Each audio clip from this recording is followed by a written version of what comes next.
What if I told you there's an ancient god, shrouded in mystery, whose influence stretches from ancient Mesopotamia to modern-day occult practices, and barely anyone talks about him? In this video, we'll uncover the forgotten cult of Dagon, deity worshipped by civilizations long gone, and explore how his symbolism evolved into something far more sinister.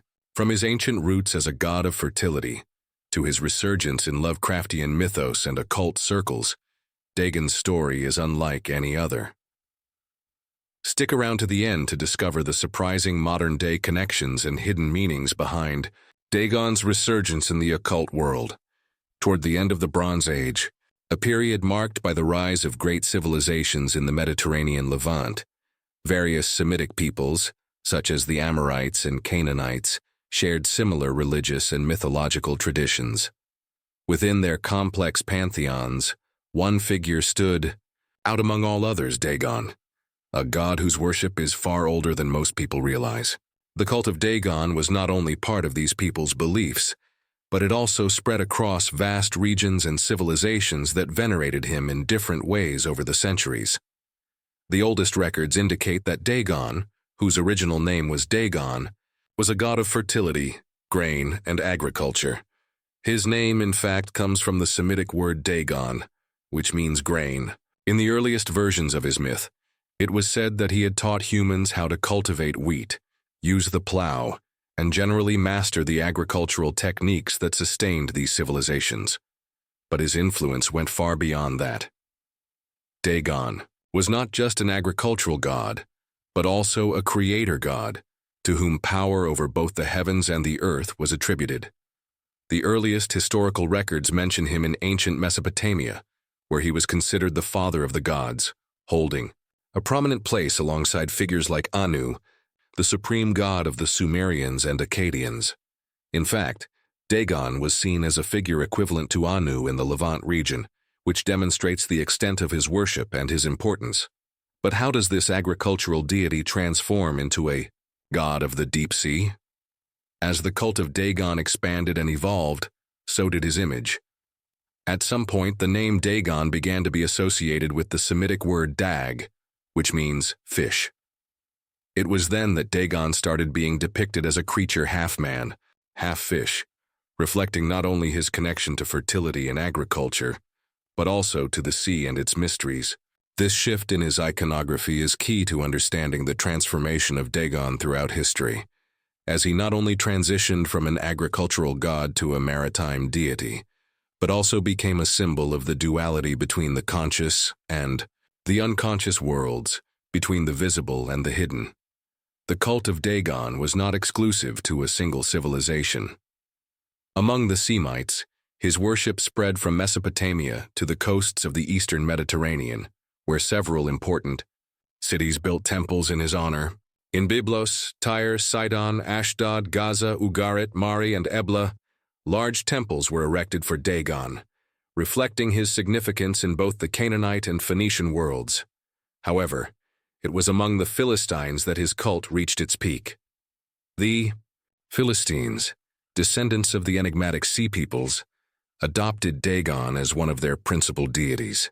These mysterious warriors and pirates who attacked Mediterranean coasts during the collapse of the Bronze Age were not originally from the region, but embraced the local religion, including the worship of Dagon. In the Bible, the god Dagon is mentioned several times in connection with the Philistines, being described as the god to whom they offered sacrifices and turned to in times of war. One of the most well-known episodes is the story of Samson, where it is mentioned how the Philistine princes organized a sacrifice in the temple of Dagon to celebrate his capture. This story culminates in a dramatic twist when Samson, in his final act of strength, topples the temple's pillars, killing thousands of Philistines and destroying Dagon's temple. This event not only underscores the importance of Dagon among the Philistines, but also suggests that his cult was deeply intertwined with ritual sacrifice practices. Another significant episode is the decapitation of King Saul, where the Philistines hang his head in Dagon's temple as an offering. This symbolic act reflects the kind of brutal devotion often associated with Dagon in biblical narratives. Additionally, In the book of Samuel, it is recounted how the Philistines captured the Ark of the Covenant and brought it to Dagon's temple in Ashdod, placing it next to the god's image as a sign of triumph. According to the story, Dagon's statue repeatedly fell before the Ark, which was interpreted as a sign of the Hebrew god's power over Dagon. These biblical accounts provide a glimpse into how the Philistines viewed Dagon not only as a god of fertility and agriculture, but also as a central figure in their pantheon, to whom they offered sacrifices in times of war and whom they regarded as the protector of their lands and people. Despite his prominence in antiquity, the cult of Dagon, like many other ancient religions, faded over time. Romanization, Hellenization, and ultimately the spread of Christianity and Islam nearly erased the worship of Dagon from history. However, like many ancient deities, Dagon did not vanish completely. His revival in popular culture came through the works of American writer H.P. Lovecraft, known for his tales of cosmic horror. In his stories, Dagon was reimagined as a marine deity, an ancient figure dwelling in the depths of the ocean. Lovecraft's portrayal of Dagon is intriguing because it reflects the duality between the conscious and unconscious worlds. The ocean depths in this context represent the hidden, the unknowable beyond human understanding. In many ways, Lovecraft captured the original spirit of the Dagon cult by transforming him into a figure that inhabits both the human mind and the vast unexplored sea. This resurgence of Dagon in modern literature is not only a testament to the enduring power of ancient myths, but also a reflection of how humans have always projected their deepest fears onto mythological figures representing forces beyond our control. If Lovecraft was responsible for reviving Dagon in literature, Kenneth Grant was the one who introduced him into the world of modern occultism. Grant, one of Aleister Crowley's disciples, was an influential magician and esoteric writer who incorporated many of Lovecraft's ideas into his own occult theories. Specifically, Grant saw the gods of the Cthulhu mythos, including Dagon, as archetypal representations of cosmic forces that could be harnessed in ritual magic. In his series of books known as the Typhonian Trilogy, Grant presented Kabbalistic connections between Dagon and other dark deities, such as Baphomet, as well as the Sephirot of the Tree of Life.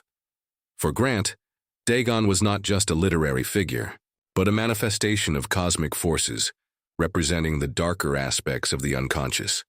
In chaos magic, which allows practitioners to adapt symbols from various sources to create their own belief systems, Dagon fit perfectly as a symbol of the hidden depths of the mind and the universe. In the 1980s, Kenneth Grant's revolutionary approach culminated in the creation of the Esoteric Order of Dagon, an occult group inspired by his fusion of magic theories and Lovecraft's Cthulhu mythos.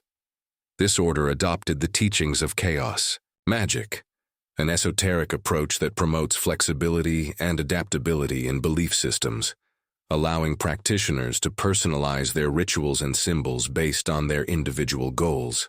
Unlike the more rigid and structured traditions of ceremonial magic, chaos magic focuses on functionality over orthodoxy, prioritizing personal effectiveness in manipulating reality through will and imagination. Within this order, Dagon was much more than an ancient god rescued from history or fiction. He was seen as an archetype of primordial forces lying dormant in the universe, waiting to be awakened by those daring enough to explore the deepest recesses of their psyche. For members of the Esoteric Order of Dagon, this god embodied the duality between creation and destruction, between order and chaos, representing the underlying forces that structure not only the visible world, but also the hidden dimensions of the human mind. In this sense, Dagon was a powerful symbolic tool that allowed practitioners to delve into the collective unconscious, a concept Carl Jung defined as the accumulation of ancestral experiences and memories shared by humanity. The ocean, a recurring image in both Dagon's and Lovecraft's myths, became a key metaphorical symbol. It represented the unconscious in its purest form, vast, unfathomable, dark, and full of mysteries waiting to be discovered. The depths of the sea reflected the depths, the human mind, where archetypal forces like Dagon resided in a latent state. In the esoteric practice of the order, the ocean was not merely an image of the physical world, but a metaphor for the vast potential of the unconscious, where the boundaries of logic and rationality dissolve, allowing creative and chaotic forces to emerge. This use of Dagon also mirrored the Jungian approach to archetypes, where gods and myths are interpreted as expressions of the internal forces that structure the human psyche.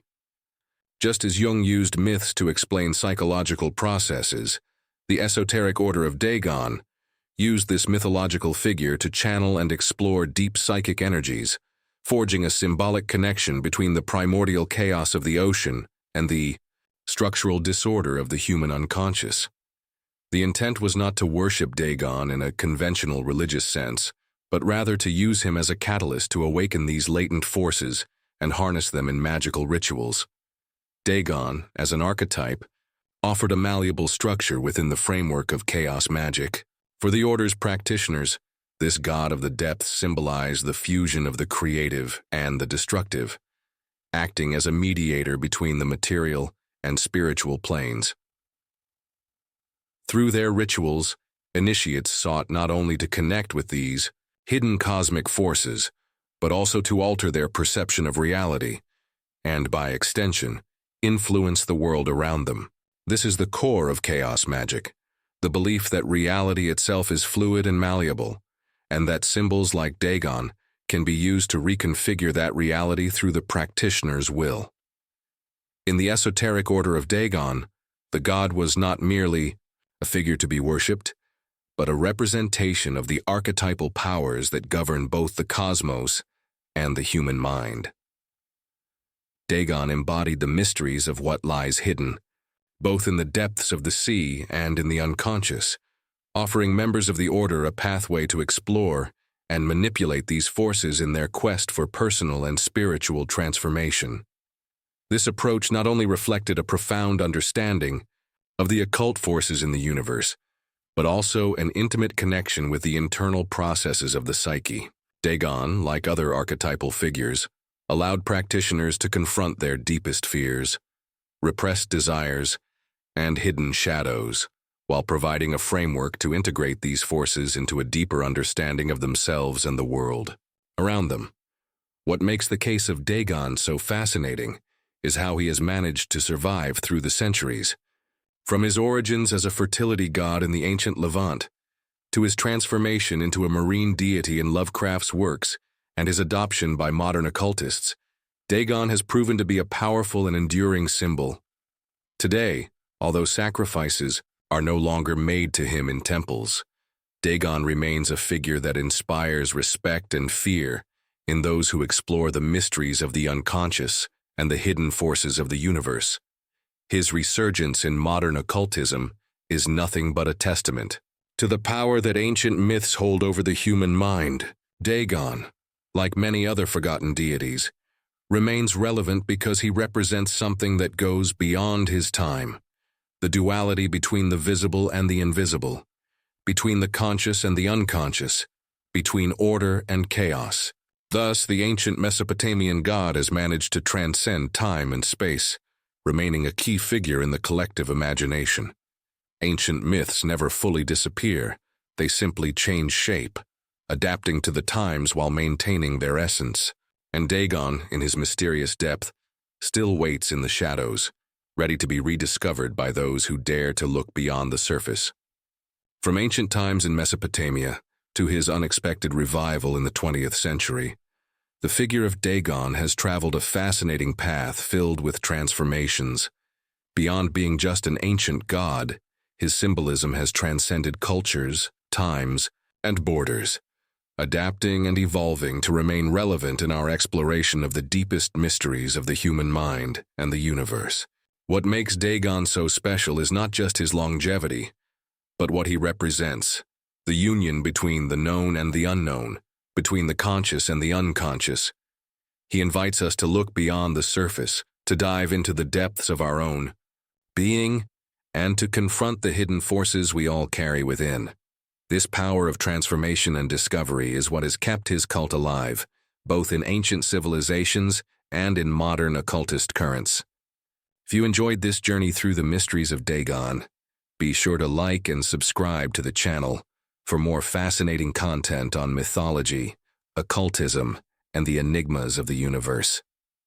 Thank you for joining us, and see you next time.